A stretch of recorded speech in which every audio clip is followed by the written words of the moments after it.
जितना आप मेहनत करते हो एक अच्छे खासे ऐप को बनाने में, उससे कई गुना ज़्यादा वो लोग पैसे बना के चले जाते हैं जो आते हैं आइडियाज़ लेकर और ट्रेंडिंग टॉपिक को लेकर, और वहाँ पे 3 महीने से 6 महीने में उससे भी ज़्यादा रेवेन्यू बना के चले जाते हैं जितना आप लोगों ने एक्सपेक्ट करा था। तो मैं आपको हमेशा बोलता हूँ ट्रेंडिंग कैटेगरी पे काम करो, ट्रेंडिंग कैटेगरी को फाइंड करो, क्योंकि वो चीज़ आपको इतना रेवेन्यू बना के दे सकती है जितना आप लोगों को एक अच्छा खासा ऐप नहीं बना के दे सकता। मैं आपको हमेशा बोलता हूँ कि 1 लाख 2 लाख के ऐप मत बनवाओ। कई बार ऐसा होता है कि 5,000 का ऐप भी आपका बहुत तेज़ी से ग्रो कर जाता है। अब इसके पीछे एक मार्केटिंग स्ट्रैटेजी होती है। इस वीडियो में आपको ये बताऊंगा कि आपको आइडियाज़ फाइंड कैसे करने हैं। अगर आप लोग को आइडिया फाइंड करने में दिक्कत होती है, अगर आप लोग को ऐसा लगता है कि मैं किस कैटेगरी पे काम करूं, अगर आप लोग हमेशा डाउट में रहते हो, तो ये कैटेगरी शायद आपके लिए बहुत पावरफुल कैटेगरी होने वाली है। तो इसलिए इस वीडियो को लास्ट तक देखना। वीडियो को अच्छी लगी तो वीडियो को लाइक कर देना। आपके एक लाइक से मुझे बहुत मोटिवेशन मिलता है। तो अगर आप लोग ऐसी और भी अमेजिंग कंटेंट देखना चाहते हो तो चैनल को सब्सक्राइब कर सकते हो। यहाँ पे मैं एडमो बर्निंग ऐप आइडियाज़, एडमो बर्निंग से रिलेटेड वीडियोस डालता रहता हूँ रेगुलर बेसिस पे, तो आप लोग चैनल को सब्सक्राइब कर सकते हो। तो मैं आ चुका हूँ अपने स्क्रीन पे, मैंने ओपन कर रखा है भाई प्ले स्टोर। देखो, मैं आप लोग को हमेशा बोलता हूँ कि ऐसे ऐप पे काम करो जो बहुत तेज़ी से रिजल्ट्स दें। ऐसे ऐप पे काम मत करो जो आप लोगों को 1 साल बाद 2 साल बाद रिजल्ट्स दें, और वो भी कोई गारंटी नहीं है कि वो रिजल्ट्स देंगे भी कि नहीं देंगे। ऐसा इस केस में होता है कि जैसे कि आप लोगों ने कोई भी ऐप बनाया लेकिन आपने उसकी रिसर्च नहीं करी, कीवर्ड रिसर्च नहीं करा, आप लोग को उसके ट्रेंड के बारे में पता नहीं है कि मार्केट में वो चलेगा भी कि नहीं चलेगा, बस आपने काम कर लिया। इसकी वजह से आप लोगों को बहुत बाद में फ्यूचर में प्रॉब्लम होता है कि आप लोग का एप्लीकेशन ग्रो नहीं करता है, आप लोग डिमोटिवेट फील करते हो कि मेरा ऐप चला नहीं, मेरा ऐप फेल हो गया। इस करके आप लोग को मैं इसीलिए आपको हमेशा बोलता रहता हूँ कि ट्रेंडिंग चीज़ों पे काम करो। देखो, ट्रेंडिंग कैटेगरी फाइंड करने के 2 तरीके हैं। पहला है प्ले स्टोर, दूसरा है AI टूल्स। अगर आप लोग इन चीज़ों को मतलब ज़्यादा टाइम स्पेंड नहीं करते हो इन चीज़ों पे, तो शायद आपको ट्रेंडिंग चीज़ों के बारे में पता ना लगे। अगर आप लोग ज़्यादा से ज़्यादा टाइम स्पेंड करते हो, हमारा सारा दिन प्ले स्टोर पर बीत जाता है, मतलब रिसर्च करते करते सारा टाइम हम लोग प्ले स्टोर पे स्पेंड करते हैं रिसर्च करने में कि कौन से नए ऐप चल रहे हैं, कौन से ऐप नहीं चल रहे हैं, कौन से ट्रेंडिंग है, कौन सा क्या है, और एवरीथिंग, मतलब जो भी चीज़ें हैं सारा का सारा हम लोग प्ले स्टोर पे करते हैं। इसके अलावा मैं सबसे ज़्यादा हेल्प लेता हूँ गूगल ट्रेंड की। तो अगर आप लोग गूगल ट्रेंड के बारे में मैंने ऑलरेडी आपको बताया था कि गूगल ट्रेंड की हेल्प से आप लोग भी ट्रेंडिंग को फाइंड कर सकते हो, चाहे आप लोग वेब के लिए काम कर रहे हो, यूट्यूब के लिए काम कर रहे हो, या फिर एंड्रॉइड ऐप के लिए काम कर रहे हो। तो वेब से आपको बहुत अच्छे खासे आइडियाज़ मिल जाते हैं। तो अगर आप लोग वेब को यूज़ नहीं करते तो आप लोग को यूज़ करना चाहिए। बाकी मैं आप AI के बारे में बताने वाला हूँ। AI का बहुत ज़्यादा स्कोप है अभी के टाइम में, बहुत ज़्यादा मार्केट में उसकी डिमांड है, लेकिन AI का यूज़ कैसे करना है यही चीज़ें मैं आपको बताने वाला हूँ। देखो, वैसे तो AI को यूज़ करने के लिए बहुत सारे तरीके हैं कि आप लोग AI से कुछ भी पूछ सकते हो कि भाई मुझे ऐप आइडिया बताओ, मुझे प्ले स्टोर के रिगार्डिंग ऐप बताओ, लेकिन अगर आप लोग सही से एक प्रॉम्प्ट नहीं लिखोगे तो शायद आपको इन चीज़ों के बारे में पता भी नहीं लगेगा। तो सही से प्रॉम्प्ट लिखना कैसे है, देखो यहाँ पे मैं आ चुका हूँ अपने ChatGPT पे।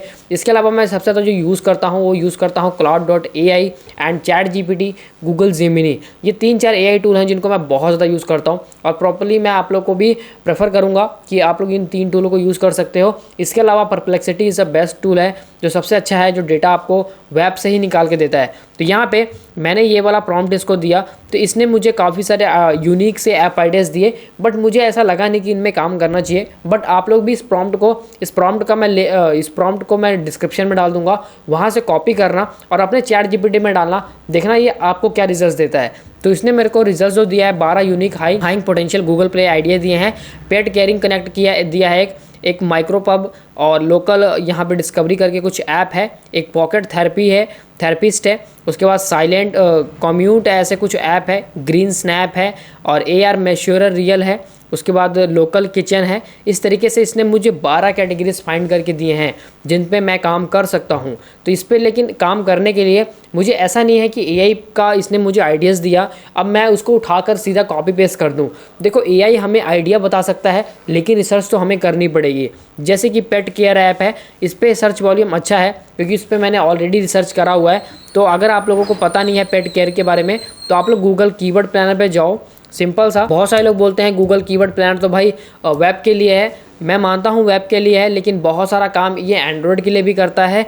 तो मेरे हिसाब से अगर आप लोग ऐड रन करोगे फ्यूचर में अपने ऐप के लिए तो आपको यहाँ पे एक अच्छा खासा मतलब डेटा मिल जाता है कि आप लोग का जो फ्यूचर में कितना CPC लगने वाला है पर इंस्टॉलेशन का कीवर्ड के ऊपर, क्योंकि यहीं पे जो कीवर्ड आपको बताएगा गूगल वही उतना ही पे करेगा, आप लोगों से पे करने के लिए बोलेगा। तो यहाँ पे कीवर्ड प्लानर को मैं ओपन करता हूँ, स्टार्ट कीवर्ड प्लानर पे क्लिक करते हैं, स्टार्ट नाउ पे, एंड देन देखते हैं कि हमें इस कीवर्ड प्लानर में जो डेटा है वो क्या मिलता है। तो यहाँ पे मैं जाता हूँ कीवर्ड प्लानर में, मैंने गेट पेयरिंग ऐप को यहाँ पे टिक करा है, तो यहाँ पे फर्स्ट हम यूनाइटेड स्टेट के लिए देखेंगे।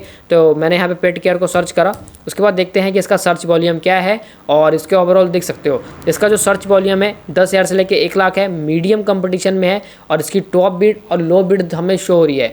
मतलब कि यहाँ पे $2 तक का लो बिड है और $10 तक का हाई बिड है। तो मतलब यहाँ पे बिड तो अच्छी है, लेकिन अगर आप लोग फ्यूचर में गूगल प्ले स्टोर पे पेट केयरिंग ऐप कीवर्ड का अगर आप लोग ऐड रन करते हो यूनाइटेड स्टेट में, तो आपको इतना बिड देना पड़ेगा, मतलब 2 से लेकर $10 तक। तो ये चीज़ आपको खास ध्यान रखना है कि अगर आप लोग ज़्यादा से ज़्यादा मतलब ऐसे कीवर्ड को चूज़ करते हो जिनमें सर्च वॉल्यूम तो अच्छा है बट कंपटीशन ठीक ठाक है, मतलब देखो मीडियम एक सा मिड रेंज हो जाता है। अगर लो की बात करूँ तो बहुत लो होता है। यहाँ पे पेट केयर RX करके कोई कीवर्ड है जिसका सर्च वॉल्यूम तो बहुत कम है, 1,000 से 10,000 तक का है, लेकिन कंपटीशन देखोगे तो भाई इतना हाई है कि आप लोगों को रैंक करने में ही बहुत ज़्यादा समय लग जाएगा। तो ये चीज़ आप लोगों को समझनी पड़ेगी कि अगर आप लोग इस कीवर्ड को यूज़ करते हो तो आपको रैंकिंग में थोड़ा मुश्किल हो सकता है यहाँ पे यूनाइटेड स्टेट में। अब देखो मैं आपको थोड़ा सा समझाता हूँ कि एक्चुअल में ये काम कैसे करता है। अब आप में से बहुत सारे लोग ऐसे हैं जो गूगल प्ले स्टोर पे अगर मैं उनको बोलूँगा कि मुझे इस कीवर्ड के बारे में एक यूनाइटेड स्टेट में मुझे मतलब रैंक करवाना है और मुझे डेटा चाहिए, तो आप लोग क्या करते हो? मेजरली बहुत सारे लोग क्या करते हैं कि वो लोग क्या करेंगे कि गूगल प्ले स्टोर पे आएंगे, आई मीन डेटा को देखेंगे कि पेट केयर रिलेटेड कौन कौन से ऐप्स हैं, उनके अकॉर्डिंग हम लोग अपना डेटा बनाएंगे। अब क्या होता है ना कि हम लोग जो ओपन करते हैं प्ले स्टोर, जैसे आप लोग गूगल पे हो, अभी आप इंडिया से हो, आप लोग अगर प्ले स्टोर ओपन करोगे ना तो आपको ये सारा का सारा डेटा इंडिया का दिखेगा। लेकिन अगर आप लोग यूएस का प्ले स्टोर खोलोगे ना तो यूएस का डेटा दिखेगा। अगर आप लोग यहाँ पे जाते हो google.us करते हो तो यहाँ पे आप लोगों को यूएस दिखेगा, मतलब जो गूगल का यूएसए है वहाँ का यूएसए डोमेन खुलेगा। अब यहाँ पे मैं सर्च करता हूँ प्ले स्टोर, तो यहाँ पे जैसे ही मैं प्ले स्टोर सर्च करूँगा तो ये सीधा मुझे रिडायरेक्ट करेगा वहाँ के प्ले स्टोर पे, जो वहाँ के ऐप्स हैं, जो वहाँ के गेम्स हैं, जो वहाँ पे चल रहा है, कुछ इस तरीके से। यहाँ पे मेरे पास इंडिया का डेटा ही शो हो जा रहा है क्योंकि मैं इंडिया में अभी बैठा हूँ और सर्वर मेरा इंडिया का कनेक्ट है। तो इसलिए आप लोगों को करना क्या, ये चीज़ें फ़ोन में करनी है। जब आप लोग फ़ोन खोलोगे, आप लोग अपने मतलब फ़ोन में इग्नोटो विंडो ओपन करना फ़ोन में चाहे लैपटॉप में, वहाँ पे गूगल का यूएसए ओपन करना है आपको, ना कि मतलब इंडिया का। तो यहाँ पे जैसे कि मैं गूगल का यूएसए मैंने यूएसए का गूगल ओपन कर रखा है। अब यहाँ पे हमारा डोमेन चेंज हो जाता है। उसके बाद जैसे आप लोग इसको ओपन करोगे तो यहाँ पे आप लोगों को यूएसए का सारा कुछ डेटा दिखेगा, मतलब प्ले स्टोर का डेटा, हर चीज़ का डेटा यूएसए का ही दिखेगा। तो इसलिए जो डोमेन होता है, जैसे गूगल का हमारा डोमेन है यहाँ पे .com है और यूएसए का .us होता है। तो इसलिए आप लोगों को यूएस के अकॉर्डिंग ही रिसर्च करना है।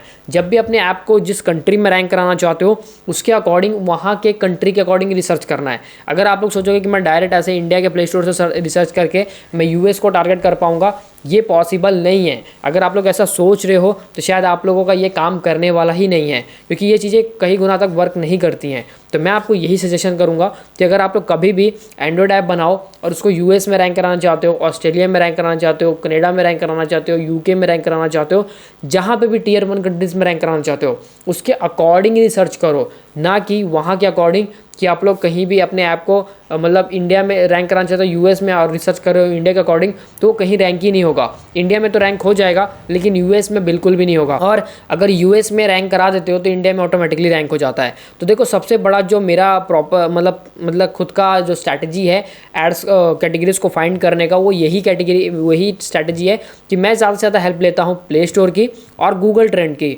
गूगल ट्रेंड पे मैं आसानी से यहाँ पे रिसर्च कर लेता हूँ, प्ले स्टोर पे आके रिसर्च कर लेता हूँ, और नहीं तो मैं यहाँ से आधे से ज़्यादा मैं मतलब एआई की हेल्प ले लेता हूँ रिसर्चिंग में कि मुझे कौन से आइडियाज़ बेस्ट होंगे, कौन से आइडियाज़ पे काम कर सकता हूँ। लेकिन जब मुझे एआई कोई भी आइडियाज़ देता है तो मैं डायरेक्ट उस पर एक्शन नहीं लेता हूँ, मैं पहले उसको कीवर्ड सर्च करता हूँ। कीवर्ड सर्च करने के बाद मैं प्ले स्टोर पर जाता हूँ, प्ले स्टोर पर जाने के बाद प्रॉपर उसका रिसर्च करने के बाद फिर गूगल ट्रेंड में जाता हूँ। मतलब कहने का मतलब ये है कि आप लोग ऐसा मत करना कि सीधा एक कैटेगरी को उठाया और उस पर काम कर लिया। आपको 4-5 बार उस पर रिसर्च करना है और मल्टीपल जगह करना है, तब जाके आपको अच्छे रिजल्ट्स मिलेंगे और तब जाके आप एक प्रॉपर तरीके से एक्शन ले पाना मतलब एक डिसीजन लेना कि हाँ मुझे इस पे काम करना है। नहीं तो ऐसे तो यार लाखों कैटेगरी हैं, इतनी कैटेगरीज़ हैं कि अगर आप लोग काम करने बैठ जाओगे ना तो आप लोग परेशान हो जाओगे कि कौन से कैटेगरी पे काम करूँ, किस पे काम नहीं करूँ। ये चीज़ें आसान होती हैं लेकिन आप लोगों को थोड़ा टाइम देना पड़ता है, थोड़ा मेहनत करना पड़ता है, थोड़ा एफर्ट लगाना पड़ता है, तब जाके ये चीज़ें अच्छे प्रॉपर तरीके से काम करती हैं। बाकी तो बहुत कुछ है यहाँ पे नई नई चीज़ें को सीखने के लिए, नए नए कैटेगरीज़ को फाइंड करने के लिए। अगर आप लोग हर चीज़ को फाइंड करते हो, हर कैटेगरीज़ को फाइंड करते हो, तो आप लोग बहुत अच्छे से एक प्रॉपर तरीके से स्ट्रैटेजी बना पाओगे कि कौन सा ऐप आपके लिए ज़्यादा बेस्ट है, कौन सा ऐप आप लोग अच्छे से किस ऐप पे काम कर सकते हो। आई मीन कहने का मतलब बहुत सारी ऐसी कैटेगरीज़ है मार्केट में जिनमें आप लोगों को अच्छा खासा रिजल्ट मिल जाएगा विदिन 60 मंथ, 3 मंथ में, 1 मंथ में, 2 मंथ में। तो आप लोग क्यों 1 लाख 2 लाख रुपए के ऐप बनवा रहे हो भाई? 5,000 का भी ऐप बहुत अच्छे से ग्रो कर जाता है अगर आपको मार्केटिंग स्ट्रैटेजी आती है तो। आई होप गाइस अगर आप लोगों ने यहाँ तो वीडियो को देखा है तो डेफिनेटली समझ आ गए होंगे मैंने आपको इस वीडियो में क्या बताया है। अगर आप लोग को इन ऐप्स के बारे में जानना है, इस तरीके के ऐप्स बनवाने हैं, तो हमसे कॉन्टैक्ट कर सकते हो। डिस्क्रिप्शन बॉक्स में आपको कॉन्टैक्ट नंबर मिल जाएगा जहाँ से हमारी टीम सपोर्ट आपकी हेल्प करवा देगी इस चीज़ को अच्छे से मतलब नए नए ऐप आइडियाज़ के ऊपर काम करने में और जल्दी से जल्दी आपको रिजल्ट्स गेन करवाने में। तो वीडियो अच्छा लगा तो वीडियो को लाइक कर देना, आपके एक लाइक से मुझे बहुत मोटिवेशन मिलता है। साथ ही में चैनल को पहले बार विजिट कर रहे हो तो चैनल को सब्सक्राइब करके बेल आइकन को जरूर दबाना ताकि मेरी आने वाली हर एक वीडियो की नोटिफिकेशन है जो सबसे पहले देखने को मिलते रहे। तो गाइज आज के वीडियो में बस इतना ही, मिलते हैं नेक्स्ट वीडियो में, तब तक के लिए bye bye and take care.